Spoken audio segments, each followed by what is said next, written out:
Operation Fast and Furious. The government's attempting to track illegal weapons sales along our southern border may have cost border agent Brian Terry his life. And now it may cost the head of the ATF, Ken Melson, his job. He's expected to resign today. Congressman Darrell Issa is the chairman of the House Committee on Oversight and Government Reform. He released documents showing Melson's involvement in the troubled operation.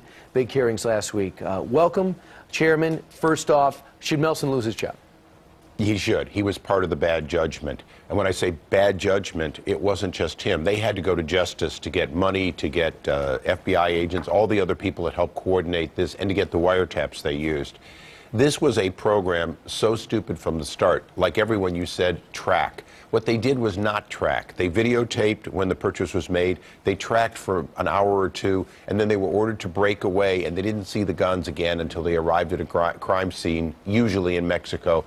In the case of Brian Terry, at a crime scene well into Arizona in the U.S. These guns did not necessarily go to Mexico. So guns were sold in the U.S. We wanted to track them into Mexico to have an idea of where they go and who is buying them. That was the intent of the project. Who is the person who came up with this plan? Well, from what we can tell, it did sort of develop at ATF.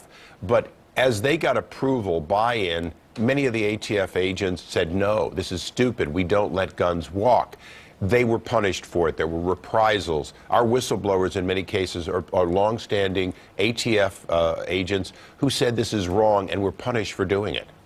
So, in your mind, can an ATF, the head of the ATF in an acting position, could he do that on his own? Or in your mind, in all your years of government and in business management, don't you think that someone higher up had to know about this, green light this?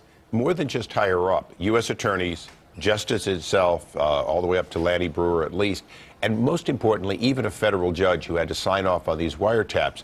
The difference is you can tell a federal judge you're wiretapping. You don't have to tell them that you're watching the guns walk and not doing anything about it. But clearly at justice, at high levels, they knew the details because they were funding and coordinating who was on this program. From your best estimate, from your hearings and your research and your context, do you believe the Attorney General, Eric Holder, knew? I believe he should have known. I believe it was his obligation to know. The fact that there was a don't ask, don't tell policy at Eric Holder's office is to say, really, he wasn't doing his job if he didn't know. So do you think, will you pursue that to find out what he knew? Because you think as a management, with all your experience, he should have known. Will you pursue to find out who knew and how far this went up the chain? We have to get up the alternate chain. With Melson leaving the top of the ATF, he's being held accountable. But nobody's being held accountable. The U.S. Attorney's Office or at Justice. That has to change.